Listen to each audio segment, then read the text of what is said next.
अस्सलाम वालेकुम। आज हम पढ़ेंगे Perseus in the gardens, page number 51 से reading. How can I get rid of this irritating man. How can मैं कैसे कर सकता हूँ गेट रिड ऑफ दिस निजात हासिल ऑफ दिस इरिटेटिंग मैन इस परेशान कुन आदमी से। थॉट पर पॉलिटिक्स ने सोचा मैं इस परेशान कुन नौजवान से कैसे निजात हासिल कर सकता हूँ। कि प्लॉटेड उसने मंसूबा बनाया टू सेंड पर्सियस को बेचने का अवे दूर इन डिस्ग्रेस बेइज्जत कर सो दैट ताकि ही वुड नेवर कि वो कभी नहीं रिटर्न वापस आएगा टू सेरिफोस पर। उसने पर्सियस को बेइज्जत कर भेजने का मंसूबा बनाया ताकि वो सेरिफोस पर वापस कभी नहीं आएगा। पर्सियस जानता था दैट ही हैड एंगर्ड कि उसने नाराज़ किया था पॉलिटिक्स को।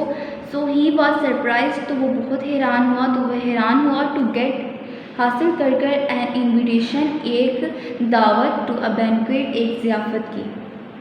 ज़ियाफ़त कहते हैं बड़ी दावत, बड़ा खाना अरेंज करना ज़्यादा लोगों के लिए। Perseus knew that he had angered Polydectes so he was surprised to get an invitation to a banquet. Perseus जानता था कि उसने पॉलिटिक्स को तैश में दिला दिया है, उसे गुस्सा दिला दिया, उसे नाराज़ कर दिया है, इसलिए वो एक ज़ियाफ़त की दावत मिलने पर हैरान हुआ। द इन्विटेशन इस दावतनामे ने मेड इट क्लियर ये साफ साफ लिखा था दैट द किंग के बादशाह एक्सपेक्टेड तो रखता है एवरीवन हर किसी से टू ब्रिंग लाने की हिम उसके लिए आ हॉर्स एक घोड़ा एज अ प्रेजेंट तोहफे के तौर पर। दावतनामे में ये साफ लिखा था कि बादशाह को हर आने वाले से तोहफे के तौर पर एक घोड़ा लाने की तवक्को थी। Perseus did not have a horse, Perseus के पास एक घोड़ा नहीं था and he could not afford और वो काबिल भी नहीं हो सकेगा टू बाय वन एक खरीदने के। पर्सियस जानता था कि पर्सियस के पास घोड़ा नहीं था और वो इस काबिल भी नहीं था कि एक घोड़ा खरीद सके। व्हाट शैल आई डू, मैं क्या करूँगा। ही वंडर्ड, वो हैरान हुआ, उसने सोचा इट वुड बी डिसरिस्पेक्टफुल ये तौहीन अमेज़ होगा टू रिफ्यूज़ इनकार करना ठुकराना द इन्विटेशन दावतनामे को। So he would have to go to the banquet तो उसे उस दावत में जाना पड़ेगा विदाउट अ गिफ्ट एक तोहफे के बगैर। तो दावतनामे को ठुकराना तौहीन अमेज़ होता, इसलिए उसे बगैर तोहफे की ज़ियाफ़त में जाना पड़ता। ही होप, उसे उम्मीद थी दैट द किंग के बादशाह वुड बी अंडरस्टैंडिंग समझ जाएगा, उसे उम्मीद थी कि बादशाह समझ जाएगा।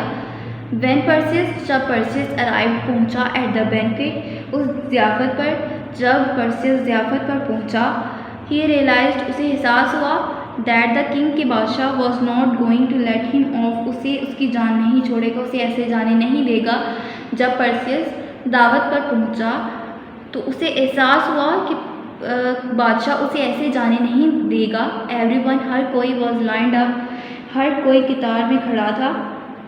एंड वन बाय वन, और एक एक करके दे गेव देयर गिफ्ट्स, वो अपने तोहफे देते थे टू द किंग, बादशाह को। हर कोई कतार में खड़ा था और एक एक करके उन्होंने बादशाह को अपने तोहफे दिए। When it came to Perseus turn, जब पर्सियस की बारी आई, द किंग स्पोक लाउडली, तो बादशाह ने बुलंद आवाज़ में कहा ha Perseus, where have you hidden the horse you have got for me, तुमने वो घोड़ा कहाँ छुपाया है जो तुम मेरे लिए लाए हो। वेयर हैव यू हिडन, तुमने वो कहाँ छुपाया है, द हॉर्स घोड़ा, यू हैव गॉट फॉर मी, जो तुम मेरे लिए लाए हो। जब पर्सियस की बारी आई तो बादशाह ने ऊंची आवाज़ में बोला, हाँ पर्सियस, तुमने वो घोड़ा कहाँ छुपाया है जो तुम मेरे लिए लेकर आए हो। वर्ड्स मीनिंग है गेट रिड निजात हासिल करना, प्लॉटेड मंसूबा बनाया, डिस्ग्रेस बेइज्जत करना, सरप्राइज्ड हैरान हुआ, बैंक्वेट ज़ियाफ़त, डिसरिस्पेक्टफुल तौहीन अमेज़, रिफ्यूज़ ठुकराना मना करना, रियलाइज्ड एहसास हुआ। क्वेश्चन नंबर 2 है how is Dictys described and what did he do that demonstrates his personality.